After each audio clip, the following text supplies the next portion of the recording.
Hi Gemini, this is Jav. Welcome po sa ating channel. Gamitin ang reading na ito bilang gabayin lamang. Kung naka-resonate kayo, comment down. Kung hindi kayo naka-resonate, ibigay niyo po sa iba kasi general reading po ito. This is for you, Gemini.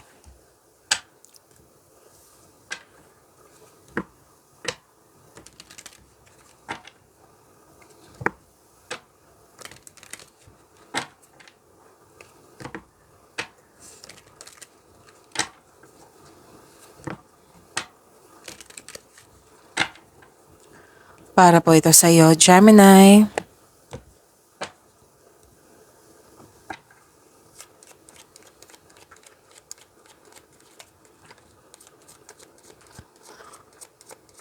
Maraming salamat po sa inyong patuloy na suporta at maraming salamat din po sa mga hindi nag-skip ng ads.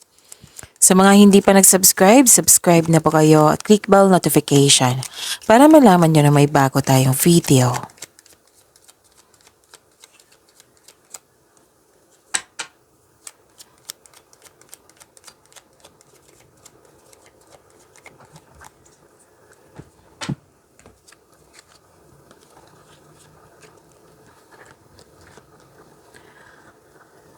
Okay. Gemini, may solusyon na sa inyong problema, may sagot na sa inyong katanungan. And may nakita ko ditong togetherness, meeting, reunion, pwedeng special event, public event, pagtipon-tipon. Okay? And pwedeng lumabas ito kahapon sa inyo but different card.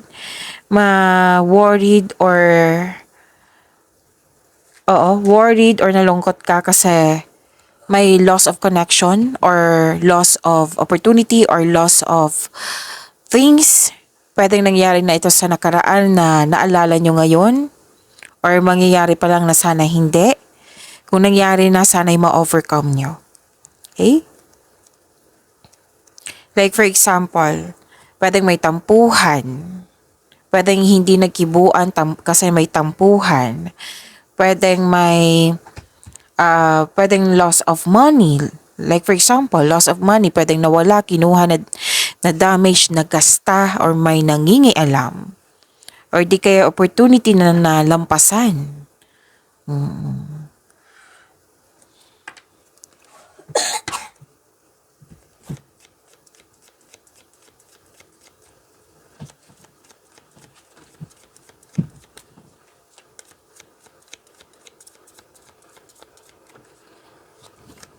Energy po ni Gemini.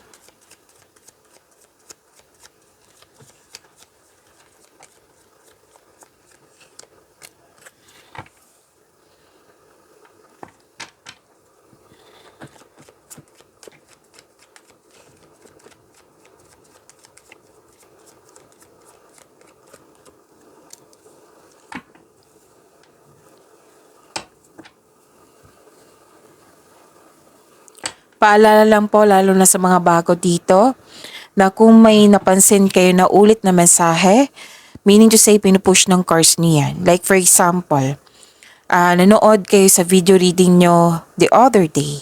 Tapos ngayon, nanood kayo. Tapos may napansin kayo na ulit na mensahe. Yan po yung pinupush ng cards nyo na kailangan nyo bigyan ng atensyon, solusyon at aksyon kung maaari po.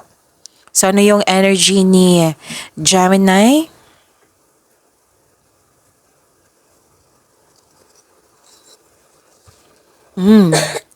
Ang ganda. This is long-term abundance and steady progress. Mahusay ka sa buhay. Masipag. Kayo ay hindi humahanga sa pamamaraan na yung mabilisang pagyaman, yung pag-shortcut, mabilisang pagyaman. Kayo ay into or humahanga sa araw-araw na pagsisikap na may pagbubunga, na magbubunga na pinakamatagal at may makabuluhang resulta. Yan yung gusto mo. Kumbaga, mas worthy talaga yung pinaghirapan mo na nagbigay ka ng focus, tiyaga, o na may mga natutunan kang mahalaga, na may makabuluhang resulta. And Paalala ng card niyo po dito, Gemini, na mag-build po kayo ng konkretong plano para maiwasan ng pagka-burnout. Kasi nakikita ko dito na marami kang gagawin. Oo, pwedeng nakapila na. Oo. So, yun para maiwasan yung burnout, mag-build ng konkretong plano. Gumawa kayo. Okay? At para magtagumpay ito. And, ang sabi ng card dito na kung may bago kayong kakilala, pwedeng maliligaw or kakapasok nyo lang sa relasyon or isang tao na kasamahan mo na magaan ang loob mo sa kanya, sabi ng card na huwag madaliin. Kilalanin ng mabuti, take things slow, oo. And, okay. Sa mga nag-invest dito, oo, kasi may nakita kong pera dito. Sa mga nag-invest dito na mukhang nagkaroon ng mabagal na resulta, huwag kayong mag-alala, habaan niyo po yung pasensya niyo. Kasi check naman na magbubunga ito ng maganda. Oo, magbubunga po ito ng masaganang resulta kung hayaan mo lang itong magbunga. So, continue to take steady action on your goal while remaining patient and realistic about your expectation. Sa mga naghahanap ng trabaho dito or nag-iisip ng bagong karera, so may perfect time po. So kailangan ng pag-isipan ng mabuti. Kailangan din ng plano, of course.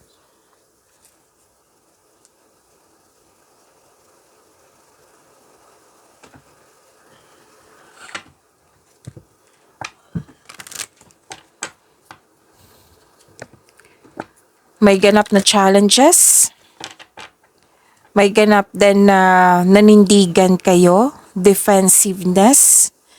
And dalawang card na mismo nagsabi dito na gagawa ka ng strategy, strat plan, plano. May ganap na challenges pero buong tapang mo itong harapin. Which is expected nyo to. It might be yung sinabi kanina na maraming ginagawa. Na kailangan ng time management, pagpaplano para matapos to. Matapos mo ng maganda yung mga ginagawa mo. So, any kind of challenges or struggle, buong tapang mo itong harapin, handa ka. It might be, alam mo na ito, na ito ay katapangan at kumpiyansa sa gitna ng anumang klaseng atake. May ganap na pinagtanggol mo yung kaibigan mo o miyembro ng pamilya laban sa iba. Tapos reminder ng card nyo dito na ang pagtutok sa problema ay magdudulot sa iyo ng pagtigil. So, ang ibig sabihin niyan, mag-focus kayo sa makontrol nyo, huwag kayo mag-focus sa hindi nyo makontrol. Okay? Hindi ibig sabihin na may problema ka, ibig sabihin yan huminto ka. No. Sabi ng card dito, move forward, bigyan ng solusyon kung maaari. Oo. And move forward. Bigyan ng solusyon po. Take an action, make change. Kung may conflict man, any kind of conflict, sa tao ba to, sa sitwasyon mo dyan, huwag kayong mag-alala, ma-overcome niyo po ito. Kasi nga, very confident kayo na maayos mo to. Okay? And may ganap na negotiation po.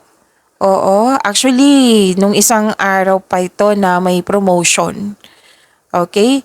So, may nakita ko dito, sinabi ng card na may ganap na negotiation for a raise ng allowance, sweldo, kontrata.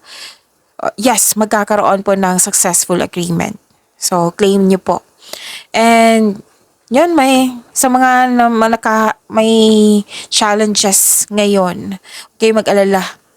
Nakikita ko naman dito, haharapin mo to, bibigyan mo ng plano, at bibigyan mo ng mahabang pasensya.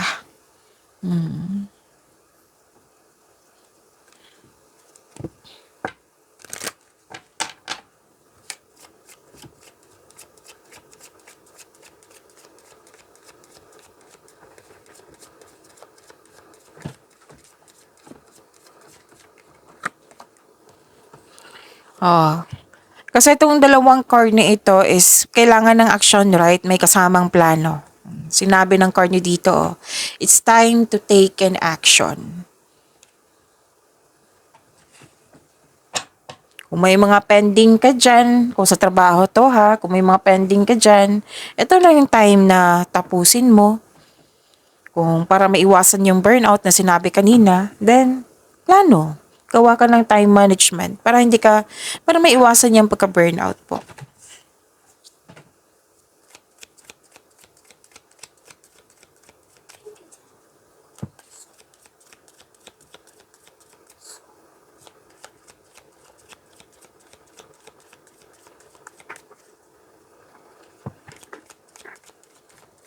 Career and money ni Gemini. I think dalawa na ito. Okay, kunin ko na.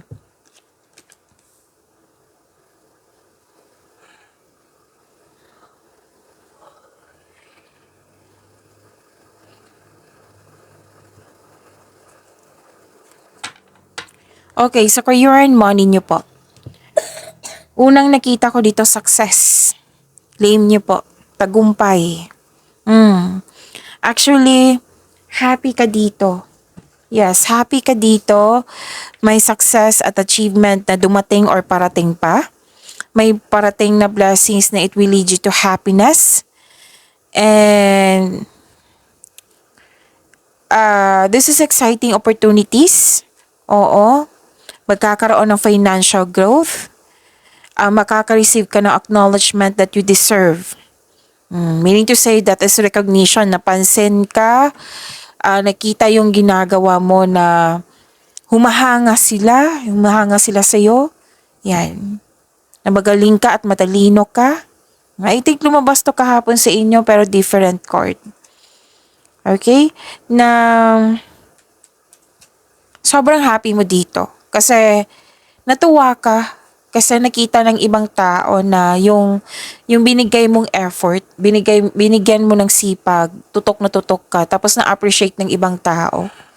Oo, kaya nga may sinabi 'di ba na may promotion kasi nga na-acknowledge nila, na nakita nila, napatunayan mo na mahusay ka. Mahusay ka sa mga ginagawa mo. May mga bata nga dito or bata, or pwedeng inner child mo ito na nagbibigay ito ng inspiration sa'yo or natutuwa ka. Like kausap mo, pwedeng kliyente mo or customer mo ito, yung bata, natutuwa ka sa kanya. May nakita kong ganyan. And pwedeng naging business partner mo yung family member or malapit mong kaibigan. Or maaari din tinutulungan ka ng group of people na ito, and I believe this is your family, sa iyong negosyo or layunin sa buhay na mas naging inspired ka ng dahil sa suporta nila.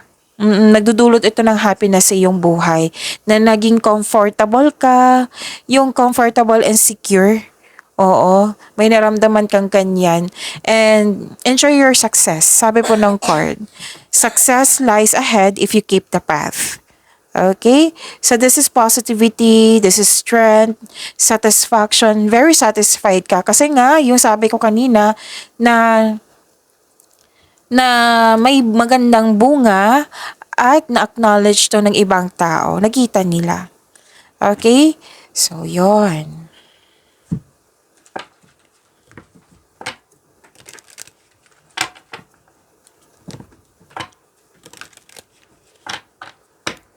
Kung na-stress ka, huwag kayong mag-alala. Yung sa stress na burnout sa trabaho, huwag kayong mag-alala kasi may nakita kong recovery po dito.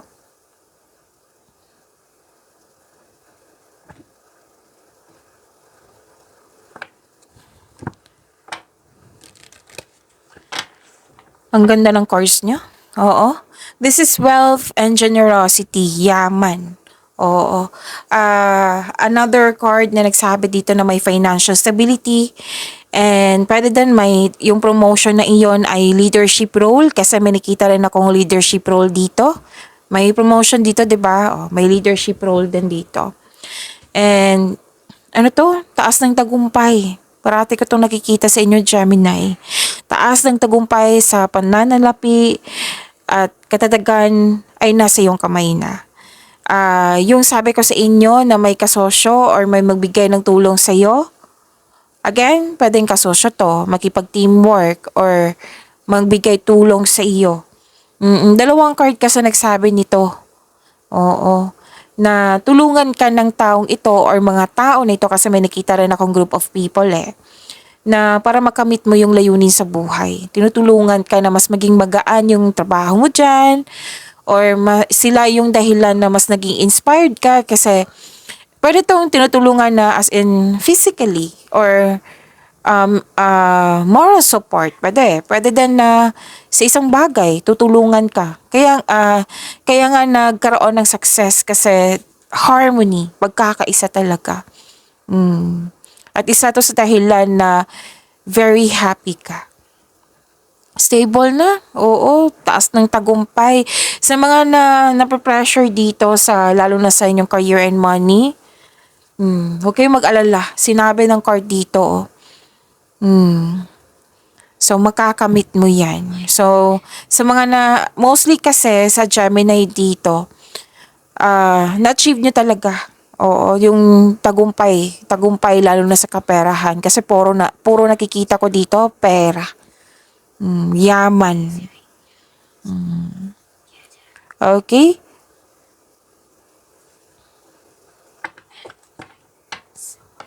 So, halos araw-araw. Actually, araw-araw na yan nag-harvest kayo. O, kasi binibigyan mo ng aksyon yung mga ginagawa mo dyan. Yung very focus kayo sa inyong career and money. Yan talaga yung nakikita ko sa inyo, Gemini. Kahit i-review nyo yung monthly gabay tarot reading nyo, yan din yung nakikita ko, kahit weekly nyo.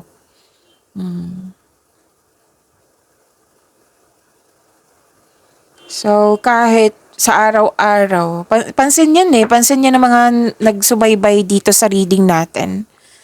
Okay?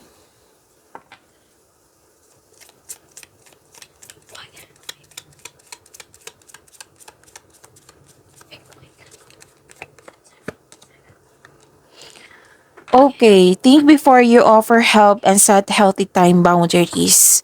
Oo, iwas talaga sa boundary. What I meant, itama ko lang, yung sabi ko kanina sa inyo na iwas talaga burnout kasi nakita ko dito sa energy nyo, sa dami ng mga ginagawa, sa daming iniisip, na burnout kayo. 'Di ba? In-advise tong card dito na kailangan ng time management para maiwasan to or di kaya ask for help. Okay? Sabi ng card dito, think before you offer help and set healthy time boundaries. Baka hindi matapos-tapos yung mga gawain mo dyan kasi may tinutulungan ka pa. Hindi naman masama pong magbigay ng tulong. Pero, yung sabi ng card dito na, kumbaga, prioritize yung mga gawain mo. Kumbaga, time management. Baka pwedeng i-time management yan. Okay? And, ano to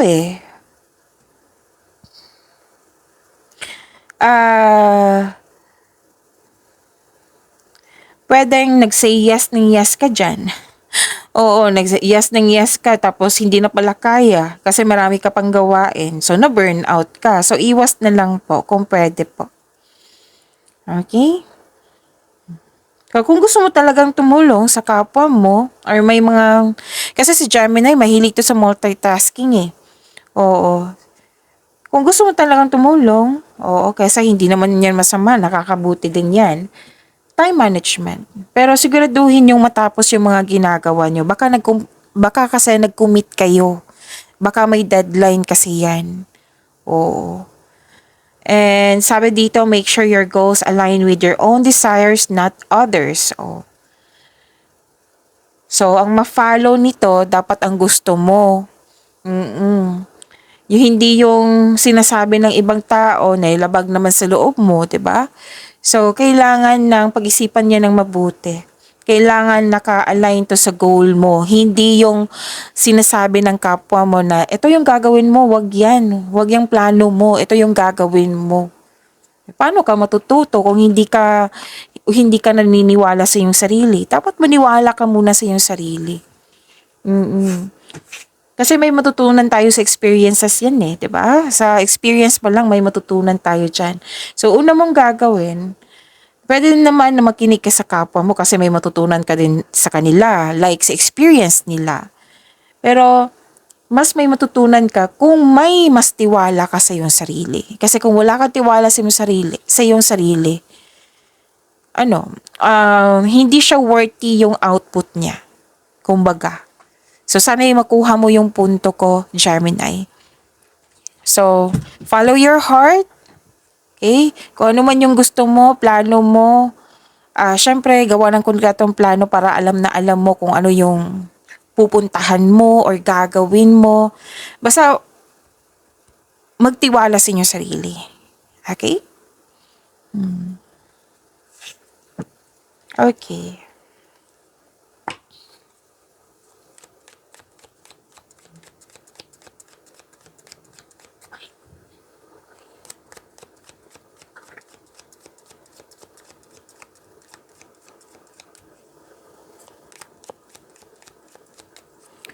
Love life, self-love, partnership, and romance. Kunin ko na to.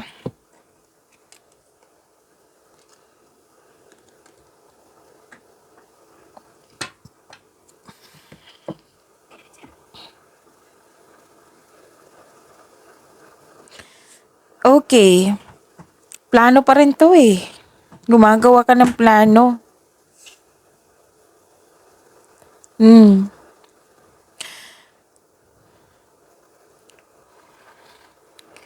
Sa love life nyo, self-love, partnership, and romance, para sa mga marelasyon, isa sa inyo may lihim or nagsisinungaling. So this card asks you na ngayon ang oras upang maging tapat at bukas at makipag-usap ng malinaw sa loob ng inyong relasyon. Para sa mga single, maaring may tao na hindi tapat sa iyo pero patuloy ka pa rin sinusuyo. Alam mo to. So kung gusto niyo malaman kung sino yan, then ask your intuition. Kung wala, then mas mabuti, 'di ba? Oo. Tapos ang paalala ng card dito, kung may plano kayo, mahalagang plano, ideas ba yan, huwag nyo sanang i-share sa iba. Okay? Kasi may nakita ko ditong may hindi totoo sa inyo.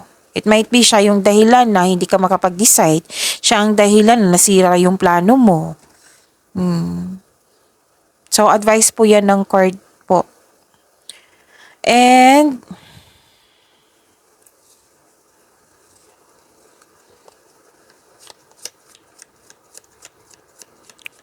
this is new beginning, this is freedom. Para sa mga single, you should take a chance on love. Huwag kayong matakot ma-in love ulit. Para sa mga marelasyon sa buhay mag-asawa, yes, oo, may nakita ko dito tampuhan. Oo. Ang advice ng card dito, leave the past behind. It's never too late to begin again. Dalawang card na mismo nagsabi dito na mag-usap at magpatawad.